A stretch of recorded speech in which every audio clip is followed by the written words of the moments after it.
আসসালামু আলাইকুম এভরিওয়ান।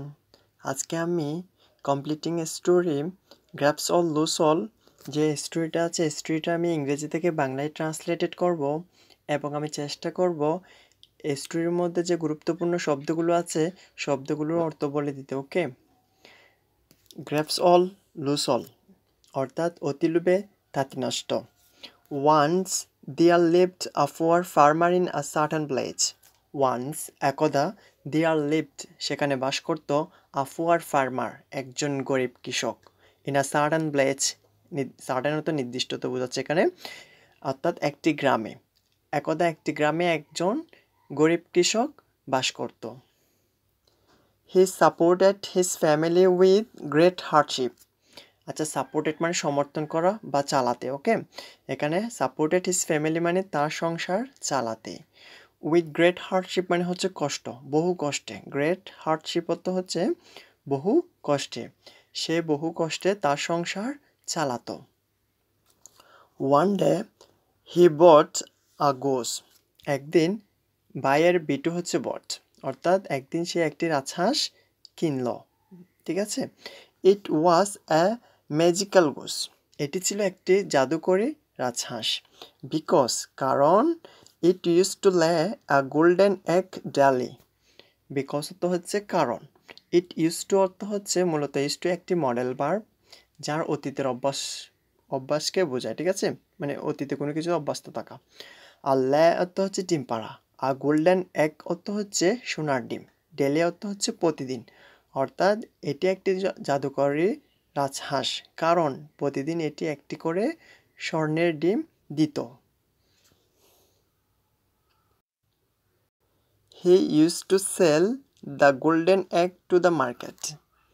আচ্ছা, সেল অর্থ হচ্ছে বিক্রি করা, আর দ্য গোল্ডেন এগ অর্থ হচ্ছে সোনার ডিম, টু দ্য মার্কেট হচ্ছে বাজারে। ওকে, অর্থাৎ সেই স্বর্ণের ডিমটি বাজারে বিক্রি করত। হি বিকেম রিচ, সে ধনী হয়ে গেল।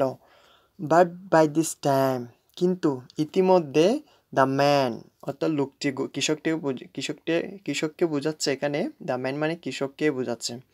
আচ্ছা, অর্থাৎ বাট বাই দিস টাইম মানে হচ্ছে কিন্তু ইতিমধ্যে লোকটি became very greedy and impatient to have all the eggs at a time.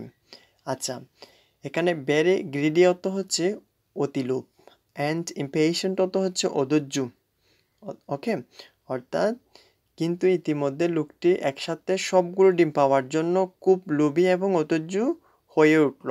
ঠিক আছে, হি থট সে ভাবল, that if he could get all the eggs at a time he would be a rich man quickly. অর্থাৎ সে ভাবলো সবগুলো ডিম যদি আমি একসাথে পাই তাহলে আমি খুব দ্রুত ধনী হয়ে যাব। ওকে, আর রিচ ম্যান কুইকলি মানে হচ্ছে খুব দ্রুত ধনী হয়ে যাবে, মানে সবগুলো ডিম সে একসাথে পেতে চায় যাতে সে রাতে রাতে কি হয়ে যায়, ধনী হয়ে যায়। In order to satisfy his greed, he cut the belly of the goose. Satisfy his greed মানে তার লোভ মিটাতে। ওকে, হি কাট দ্য বেলি অফ গোস, বেলি অফ দ্য গোস অত হচ্ছে রাজহাঁসটির পেট কেটে ফেললো, মানে হচ্ছে তার লোভ মিটাতে সে কী করলো, রাজহাঁসটির পেট কেটে ফেললো। Okay, but alas he found no egg there. কিন্তু হাই সেখানে কোনো ডিম পেল না। Okay, he became extremely disappointed and lost the valuable goose forever. আচ্ছা, এক্সট্রিমলি অর্থ হচ্ছে অত্যন্ত, আর ডিসঅ্যাপয়েন্টেড অর্থ হচ্ছে হতাশ, অ্যান্ড লস্ট অর্থ হারানো, আর ভ্যালুয়েবল অর্থ হচ্ছে মূল্যবান, ফর এভার মানে হচ্ছে চিরতরে।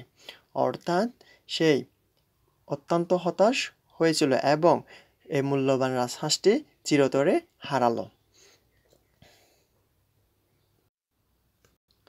Instead of becoming rich, he was getting poor. অর্থাৎ ইনস্টেড অফ অর্থ হচ্ছে পরিবর্তে, বিকামিং রিচ অর্থ হচ্ছে ধনী হওয়ার পরিবর্তে, হি ওয়াজ গেটিং পুয়ার অর্থ হচ্ছে গরিব হয়ে গেল। ওকে, সে চেয়েছিল রাতে রাতে ধনী হয়ে যাবে রাজহাঁসটির পেট কেটে, কিন্তু সে ধনী হওয়ার পরিবর্তে গরিব হয়ে গেল। ওকে, থ্রু দিস অ্যাক্সিডেন্ট মানে হচ্ছে এই ঘটনার মধ্য দিয়ে দ্য ফার্মার আন্ডারস্টুড কৃষকটি বুঝতে পারলো that over great broad that over great brought misfortune for him.